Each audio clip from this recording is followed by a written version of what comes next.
Hi guys, jirra jirtu Oromoo koo qaalii bakka jirtanitti nageenya rabbii isin biraa jiraatu isiniin jedha. Deebi'ee dhufee jira. Warroonni chaanaala kiyya kanaaf haaraa taatan subscribe gochuun maatii naaf ta'a. Mallattoo bilbilaa sana tuqachuun dagatinaadha. Yoo ani viidiyoo hojjedhe bakkatti isin bira gahaa jechuudha. Akkasii warroonni maatii kiyya taatan immoo like share naaf godhaadha. Yoo yaada qabaattan koomentii jalatti naaf barreessadha. In dubbisa siniif deebisa waan barbaadanii siniin jedha. Galatoomadha. Wanni biraa otoo gama yaada kootiitti inceen waan irraa fayyadame tokko siniif ibsuu barbaada. Innis maal inni yoo jettani inni tokko sabboontuu Wallagga Lixaa galateeffachuu barbaada.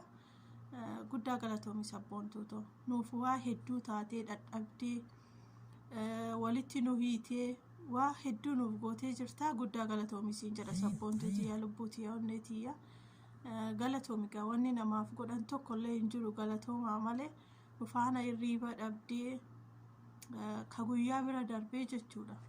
Ka guyyaa sa'a 8 guutuu bira darbee halkan irree dachaadhaan nu waliin dhaabbattee guddaa galatoomi sabboontuuti yaa onneetii irraa si galateeffadha.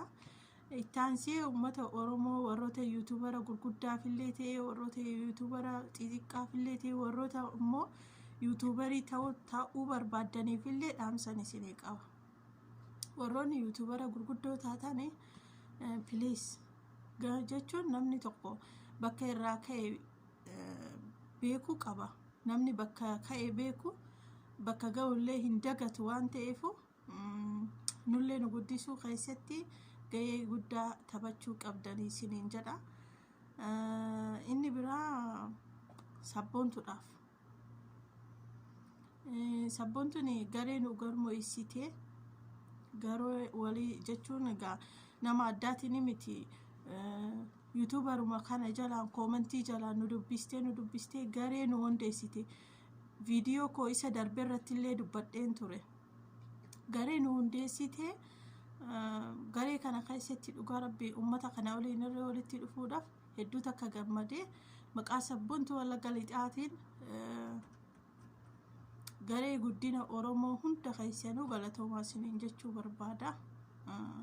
Abdii boruu, mul'ata boruu, dhaloota dhufuuf ammoo waa gaarii tokko keenyee darbanaa jettanii warroota karoora guddaa qabdanii warroota wal guddisuu keessatti gahee guddaa taphattanii waan ta'eef maqaa sabboontuu Wallagga Lixaatiin guddaa galatoomaa isiniin jedha jechuudha.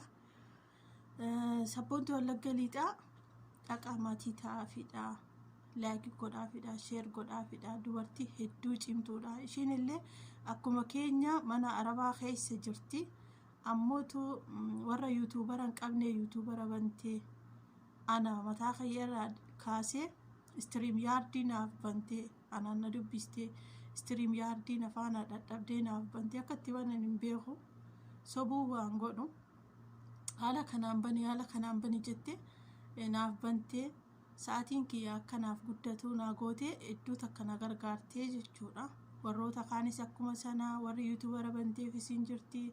Itti deebitee stream yaardillee bantee fi akkasiin uummata jajjabeessitee jabaadhaa galma yaanne ni geenya ni guddannaa of bira dabarree biyyaafillee dhaloota dhufuufillee waa gaarii goona jettee waa hedduu waan nama boonsu wayii dalagaa jirti.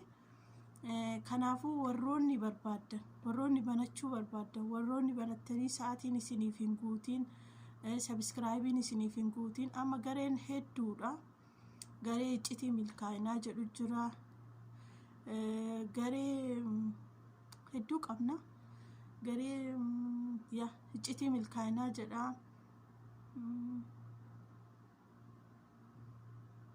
Garee irratti ol dammaranillee hin jira. Wannumti dhabame tokko hin jiru jechuudha. Cimtee hojjetta. Waa tokko immoo qulqullinaan hojjetta. Akka ofii keetii guddina yaaddu obboleessa keetiifillee obboleettii keetiifillee guddina yaadda qulqullinaan jechuudha. Kanaafuu warroonni isa kana barbaadan nu fayyadee jira. Warri akka keenyatti fayyadamuu barbaadan wayin jedha jedhee wanni sun na jalaa badde barbaadaa jira sammuu kiyya keessatti. Bes garuma irratti ol dammaran jedha gaanaa uffalchaati. Echaa fi dana harkaa baddeerti. Akkasii kanaafuu kottadha. Yaa yuutuubara feekii bantee irratti wal dammarta jechuudha. Wannumti dhabame tokko hin jiru. Yuutuubarri keessa yeroo gabaabaa keessatti isiniif guddata. Sa'aatii soorra hin qabne kottaa nutti dabalamaadha. Gara sabboontuu Wallagga Lixaa deemati viidiyoo ishii jala viidiyoo irratti lakkoofsa ofii dubbattee jirti. Maatii taafii subscribe godhaafiiti, like share godhaafi gama sanaan. Warri immoo gama sanaan hin dandeenye viidiyoo kiyya kana jalatti koomentii naaf barreessati ani lakkoofsa sabboontuu siniif kaa gama sanaan argattan jechuudha. Akkasii galatooma. Waa tokko waa xiqqaatti ilaalina. Yuutuubara jechuun hedduun ummanni hedduun irraa nyaatee irraa qoofee gamoo meeqa itti ijaaree bira darbe nuti gaa har'a tattaafachaa jirra. Warra san birallee ammoo ni geenyaa osoo hin taane ni dabarra. Maaliif jennaan inni guddaan yaada toluudha, kaayyeeffachuudha. Wanni dadhabdu tokkollee hin jiru, wanni si jala darbu tokkollee hin jiru jechuudha. Galatooma. Ani jechuun gaa waan gaarii tokko isinii dabarsuu kooti, waan na fayyadi tokko itti fayyadamaa jechuu kooti. Inni guddaa sabboontuti galatoomi. Warroonni garee guddina Oromoo hundi keessanuu galatoomaa isiniin jedha. Gaafii baasee dhufe. Ammuma baasee ariitiidhaan ammuma gaafii baasee jechuudha. Ittumayyuu hin xiyyeeffannee xiqqoo dalagaa irra jira. Jarumti narraa gadi baanaan hojii dhiisee hin jiraa miti. Halkan illee hin rafnu, guyyaallee gareerra garuu si osoo hin taane fakkeenya biyya Arabaa keessa hin jira akkamitti jechuu dandeessa. Rakkoon qabu si miti bilbilatu hojjeta. Sana dhuftee seericha garee dhageessa jechuudha. Dhiifama naa godha. Viidiyoo iddummeessee jira. Waan gaarii tokko irratti dubbachuun hammeenya hin qabu. Gaafii tokkoffaa waliigalteen Kiyootoo maali jedha. Waliigalteen Kiyootoo maali? Maal irratti xiyyeeffate? Gaafii dhuma tokkoffaa irratti waliigalteen Kiyootoo maali? Maal irratti xiyyeeffate? Lama amma bara kam hundeeffame? Sadi. Gaafii tokkoffaa. Gaafii lammaffaan ammoo gaafii lammaffaa otoo gama gaafii lammaffaatitti seeniin amma namoonni jechuun hin sodaatin waa tokko dubbachuudhaaf. Anillee naman barataa turedha. Maaliif jennaan nan callisa waa tokko callisuu tuffachuu waan akkasiitu narra jira. Ammootu inni kaleessa qaana'uu fi tuffachuu sun maal laaf godhe seetan har'a injiinaringii ammaa maliquu akkasiga. Kanaafuu jennaa wanni tokko hin tuffatamu. Bakka xiqqaarraa kaatee bakka guddaa geessa. Uumama ilma namaa keessatti yoo kaate ati eessarraa kaatee eessa geessee sanarraa tilmaamiti. Yoo amma namni lama namni sadi deebii kana deebise ani bilbilli anuma harka jira waan ta'eef sa'aa namni sun irratti deebisee hundaa'ee abbaa badhaasaa ta'a jechuudha. Namni gaafii koo guutuu sirreessee naaf deebisee abbaa badhaasaati. Amma namni sadi namni afur osoo akka walii deebisee gaaficha argateeti abbaan badhaasaa abbaa isa duraasa. Inni duraa sun deebise jettee deebisuun dhiisin. Maaliif jennaan inni dogongoree ati argachuu dandeessa waan ta'eef. Waa tokko irratti Oromoo waa tokko irratti xiqqaa jennee irra tarkaanfachuu hin qabu. Anillee ka'umsa seenadha borummoo dhaloota fu'aa gaarii ta'a jedhee waan hin yaadeef jechuudha. Badhaasichallee hin jijjiirre sanuma irra kaa'a. Maaliif jennaan isa xiqqaa irraa kaasee bakka guddaatti ol deemaa deema. Xiqqichi suni badhaafamuu qaba. Sanaa booda guddaan badhaafama. Akkas yaada qaba. Kanaafuu xiyyeeffadhaatii seeraan naaf deebisa. Gaafii tokko deebisee gaafadhee jira. Gaafii lammaffaa atoomii boombii eenyutu kalaqee jedha. Gaafii lammaffaan keemistiriidha. Atoomii boombii eenyutu kalaqe? Gaafii sadaffaa amma baase dhugaa rabbi sakandii tana keessatti jechuudha. Gaafii sadaffaa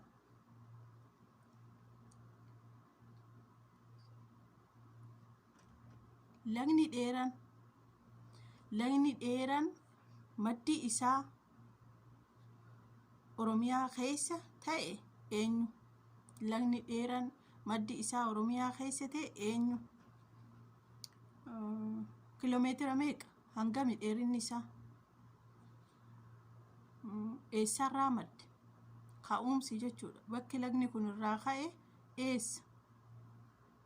Argitanii gaafii takkaffaan illee deebii 3 qabdi. Gaafii sadaffaan illee deebii 3 qabdi. 6 lammaffaadha irratti xiyyeeffadhaa gaa'is dhawaa. Akkasii gaafii arfaffaa shaashaa jennu takka shaashaa jennu takka siniin bohaarsaga in seeqqanna maaliif jennaan funyaan koo harkaan qabannaan waa yaadadde seenaa durii tokko Oromoon arjaadha waa hunda kennaa jedhanii dhageechan yoo ta'e akkasigaa asumaanan maalan ta'e seetan bara durii tokko jechuudha. Sammuun gaafii gaafatame sammuu gammadee yoo gammade ammoo deebii deebisa. Kanaafuu bara durii tokko Oromoon in arjaa jennaan funyaan kiyya baay'ee dheeraa ture. Achuma ollaa kiyya ammoo namni funyaan hin qabu.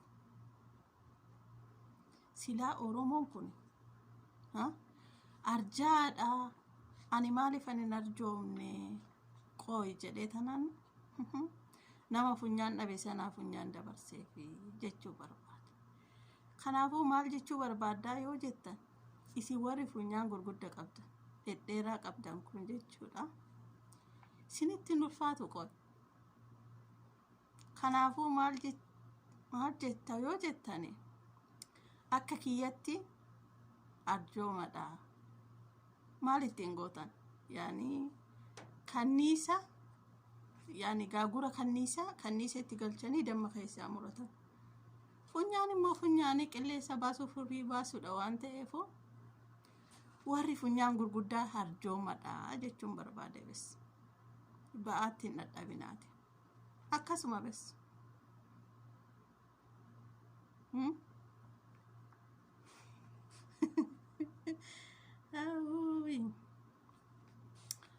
Shaashaa jennaga jedhee tanan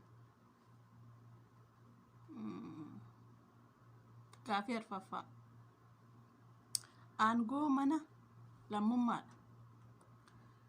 Aangoo mana maree federeeshinii kan hin taane kam? Aangoo mana maree federeeshinii kan hin taane kam? Maal inni maali? Lafamoo ani hin beeku laalaa dhiifa. Ani hin beeku namseetiyaa. Akkasii gaafii 4 guuttadhee jira. Warroonni gaafii kiyya kana sirreessitanii naaf deebiftan keessi koo sammuun koo kun maal jedha siitan? Wanni xiqqaan tuffatamuu hin qabu. Nuuyyuu eessarraa nu uume rabbiin eessan nu gahe. Ishumunti xiqqoon tuni abbaa horachuu qabdi. Asana booda inni guddaatti immoo nan tarkaanfadha ka jedhu sammuu koo keessa jira waan ta'eef iskiriinii irratti ni argitanii. Akkas isiniin jedha Oromoo kiyyaa naaf jiraadha fayyaan dhabinaa nagaan dhabinaadha. Rabbiin biyya keenya biyya nagaa nuuf haa godhu. Biyya keenya nagaa nuuf haa buusu isiniin jedha. Maaliif jennaan iyyineetis dadhabnee boonyeetis dadhabnee hiyyineeti uumama hundaa goone dadhabne sammuun nu iraaree jira akka taanu dhabnee jirra. Rabbi biyya keenya nagaa buusuga wanni addaa nuti godhuu qabnu tokkollee hin dhabame waan ta'eef Rabbi biyya keenya nagaa nuuf haa buusu. Ummata keenya waliin haa dhaabbannu waanuma qabnuun jechuudha. Waanuma qabnu ummata keenya waliin haa dhaabbannu, ummata keenya yaa gargaarru, ummata keenya quba haa qabaannu.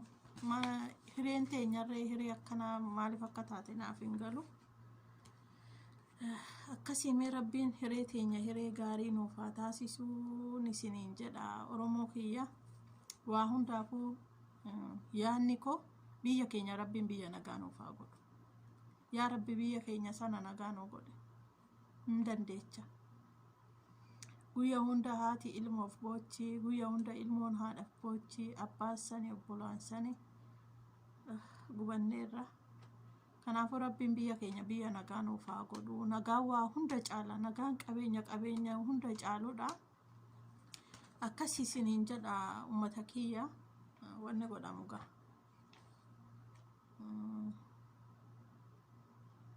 Suma kana inni guddaan nagaadhuma Rabbi kadhadhuudha. Akkasii fayyaan dhabina Oromoo kiyya. Amma viidiyoo deebiidha ga'a. Torbanis yoo ta'e deebiin qabadhee dhufa jedhee yaada. Amma deebii qabadhee dhufutti, amma viidiyoo itti aanuun qabadhee dhufutti anaafillee isiniifillee Rabbiin nagaa nuuf haa kennu. Nu haa milkeessu waan yaadne irratti, nama immoo waan gaarii yaadu Rabbi nu haa taasisu isiniin jedha. Fayyaan dhabinaa uummata kiyya naaf jiraadhaa. Warroonni maatiin hin taane maatii koo naaf ta'a please. Warroonni maatii naaf taatan immoo yuutuubara irratti laayikiin waa guddaa please laayikii naaf godhaadha. Warri dandeessan sheer naaf godhaadha. Guddaa takka galatoomaa onneetii yarraa isin galateeffadhaa naaf jiraadhaa isiniin jedha. Warri immoo nutti makamuu sana hin irraanfatina. Waan isin fayyaduuf nutti makamuu sana hin irraanfatinaadhaan isiniin jedha uummata kiyya. Fayyaan dhabinaa.